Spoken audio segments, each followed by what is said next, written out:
Blessed and happy Tuesday to all of you, my dear friends, my dear brothers and sisters, my dear good people of God, faithful followers of the Daily Gospel Reflection with Father Jack. My dear kababayan, today is April 8, 2025, and today is Tuesday within the 5th week of Lent, year C. Today's Gospel is from the beautiful and the wonderful account of the Gospel of John, chapter 8, verses 21 to 30.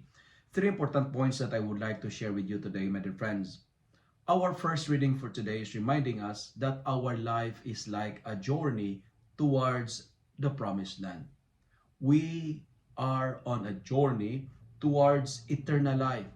However, along our journey, there are some barriers that prevents us to reach the promised land.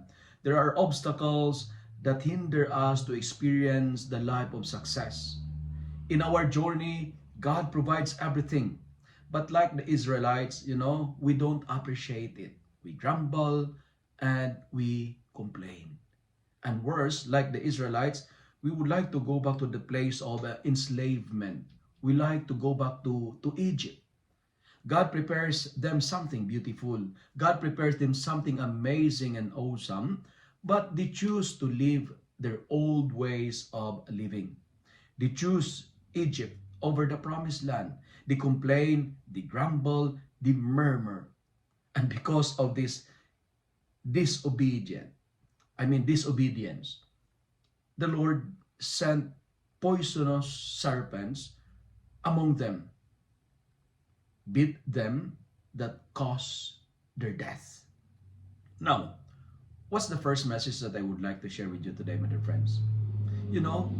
When we disobey the Lord, the consequence is horrible and terrible because disobedience leads to death.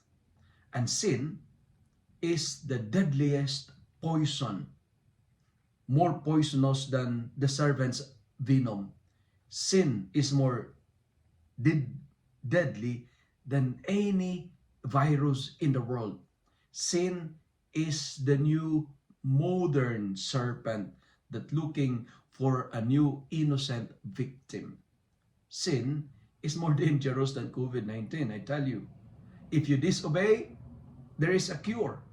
There is a vaccine for disobedience. And what's that? What's the name of the cure? We are invited to return to the Lord. God does not wish the sinner to die, but to return to Him and live. Look at the cross and you will live, because the cross is the new bronze serpent. Look at it, just look at it, and life is assured. Not healing, but life. You will be healed at the same time, you will not die. That's why, my dear friends, return to the Lord, because our conversion is the delight of our God. Secondly, we are reminded today that our belongingness is not here on earth. We are in the world but not of the world, in it but not of it. God sent us into the world not to conform the world, but to transform the world. My dear friends, the challenge is this: be who you are in Christ, not who the world wants you to be. Be heavenly, not worldly. Be more spiritual than material. Because what is spiritual is eternal, and what is material is earthly and temporal. And finally, we are reminded today not to be ashamed to proclaim the cross. The cross reveals God to us. The cross is the glory of Jesus. The cross is the way to reach the promise of eternal life. The cross is our guide towards our promised land. The cross will lead us to the promised land, because the cross is our crown. The cross is a sign of victory. That's why, my dear friends, do not be ashamed to proclaim the cross of Christ.